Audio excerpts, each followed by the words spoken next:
meus irmãos, queridos e amados irmãos, a essa escola bíblica digital, né? Esse aqui é um ambiente para aprofundamento da palavra de Deus, das igrejas batistas pioneiras de Palmitos e Riqueza, da nossa congregação em Cambucica. Iremos fazer vídeos curtos com assuntos interessantes para que nós possamos levantar perguntas, discutir, aprender, nos aprofundar na palavra de Deus. Hoje o nosso tema será dízimo, obrigação ou de coração. Primeiro eu gostaria de fazer algumas perguntas, né? Você dá seu dízimo ao Senhor por amor, por obrigação ou por medo do devorador? Outra pergunta que vale a pena, você dá o seu dízimo ou você devolve o seu dízimo? Nós queremos chegar ao final desses dois vídeos aqui, respondendo a sua pergunta e entre outras, né? E essas perguntas já nos levam a um momento de oração, para que o Senhor Jesus nos abençoe e nos dê graça, né? Graça sobre graça. Senhor, nós queremos colocar esse momento de estudo na tua presença, pedindo ao teu Santo Espírito que nos ilumine, traga às nossas vidas a tua graça, o teu poder e o teu poder transformador. Traz a tua verdade a nós para que possamos ser transformados em nome de Jesus. Amém. Vamos lá, queridos.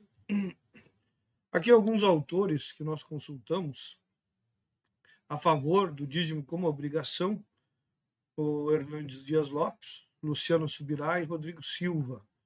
Dízimo de coração, o J.F. Hawthorne, o Iago Martins e o Augusto Nicodemos. Nomes importantes da teologia brasileira e internacional, e você vê que está bem dividido, né? O que é dízimo? Bom, dízimo é a 10ª parte de algo. A divisão por 10 é conhecida desde o Egito Antigo, em 3500 a.C., pois a sua base eram os dedos das mãos e dos pés. Hoje, inclusive, toda criança tem a sua iniciação nas ciências exatas pelo instrumento que Deus deu de contagem, os dedos, né? Nós começamos a ensinar as crianças a usar a matemática, né?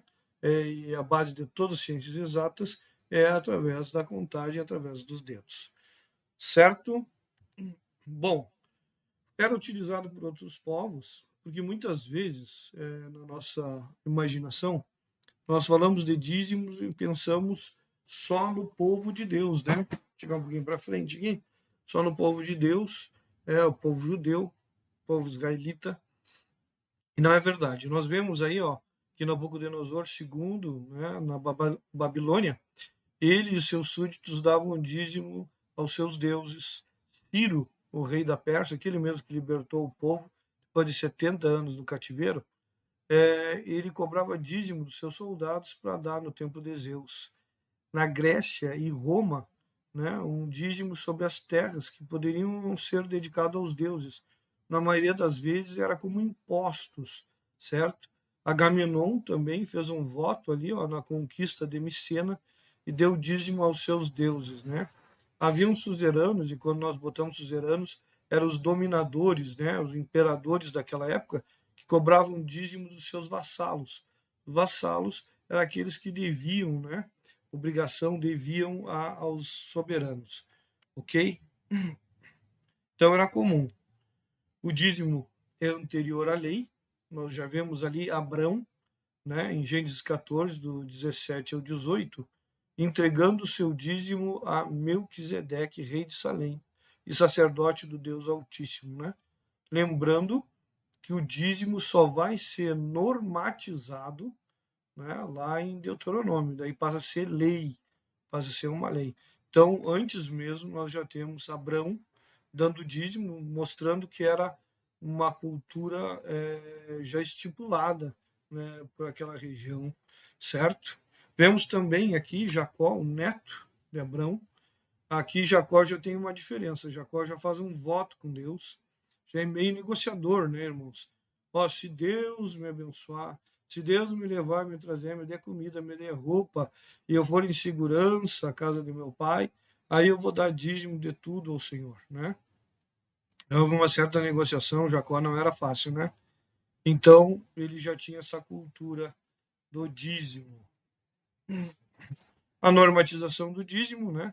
Um fato interessante, o dízimo não é mencionado no livro de Êxodo, só as primícias, as ofertas, que não são dízimos. Então, quando a gente fala de primícias e ofertas, perdão pela tosse, não são o dízimo, não são a 10ª parte, certo? O termo dízimo só aparece em Deuteronômio 26, 12, ali, ok? As primícias aparecem em Deuteronômio 26, do 1 ao 11, levar até a terra que o Senhor escolheu, entregar aos sacerdotes, cumprir os rituais e após juntos com os levitas e estrangeiros, comer dos frutos, né? Havia aquele ritual daqueles que levavam os dízimos, né? Os holocaustos, os sacrifícios, dízimos e dádivas. Então a palavra aqui em Deuteronômio 2 separa, né? Além das ofertas de votos, né? Adorar o Senhor no lugar que ele escolher e fariam uma refeição cerimonial, isso que nós estávamos dizendo, né? E no terceiro ano, né? Os dízimos deveriam ficar nas cidades de Israel para os levitas e para os necessitados. O Senhor Jesus, e aqui cabe ressaltar mais uma vez que Deus sempre está preocupado, né, com o órfão e com a viúva, com o necessitado, com o estrangeiro. A igreja existe, irmãos, para amar uns aos outros e suprir a necessidade uns dos outros. E não só dos cristãos, mas do órfão, da viúva, do estrangeiro, aquele que não faz parte da nossa cultura crentez. Então, o Senhor já começa a nos trazer agora à mente, à memória, essa necessidade do corpo de Cristo trabalhar contra as misérias sociais, contra as necessidades sociais. Né? Fica bem claro isso na palavra de Deus. Bom, formas de dízimo. Havia a forma de dízimo anual, né? Que era levado ao local que o Senhor determinava, isso a partir de Deuteronômio, certo? E havia uma refeição ali compartilhada com os levitas, com os sacerdotes, e a cada 3 anos, como falamos, isso ficava na terra, né, na cidade, e servia de sustento para os necessitados e para os levitas. Há uma evolução, né, da legislação do dízimo. Nós vemos isso em Levítico, legislação geral, os dízimos todos são do Senhor, né, dos frutos da terra, certo? Números, os dízimos serão para os levitas, já há uma separação dos levitas, como eles não teriam herança, né, na terra, e eles serviriam na casa do Senhor, eles serviriam ao Senhor. Então foi dado para eles essa 10ª parte que serviria a eles. O povo não estava estabelecido na terra, lá em Números, nós temos que lembrar disso, não havia templo nem local específico para adoração. Deuteronômio já tem uma normatização das leis do dízimo, a indicação clara de um lugar específico para adoração, já havia essa indicação, utilizado para os levitas, rituais, um ritual familiar, e no terceiro ano nas cidades. Isso fica muito claro. Nas reformas, né, botamos duas aí, Ezequias e Neemias, nas duas o dízimo, né, foi reestabelecido em Israel.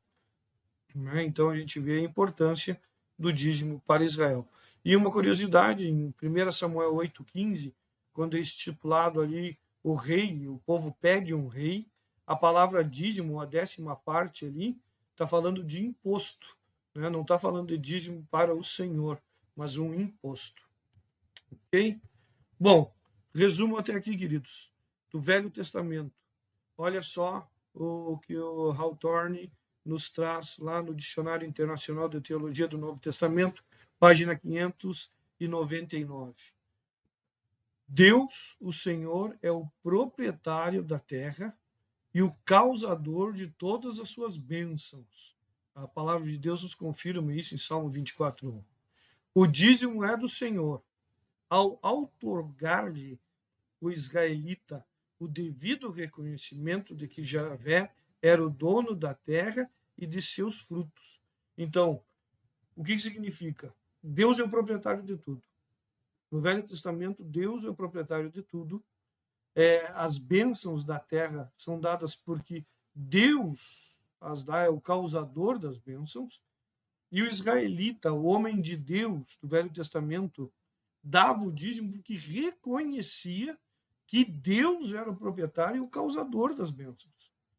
Então, a gente já pode aqui dizer que ele não dava o dízimo, ele devolvia o dízimo ao Senhor, porque o Senhor lhe dava as bênçãos e ele devolvia o seu dízimo ao Senhor, porque tudo vinha de Deus. E ele fazia em gratidão e em reconhecimento. Olha só, a inadimplência do dízimo era roubar de Yahvé. Malaquias 3, 8 e 10 a gente vai ver. Por quê? Não era apenas roubar a parte material, mas roubar o devido reconhecimento de que tudo pertence a ele. Salmo 50.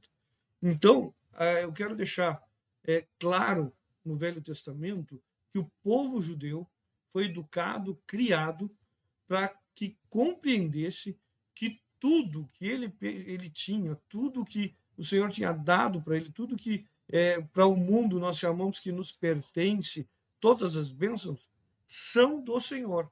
E as bênçãos que nós recebemos, o causador é Deus. Por isso que nós devolvemos como um ato de gratidão, de reconhecimento que nada é nosso e tudo é dele.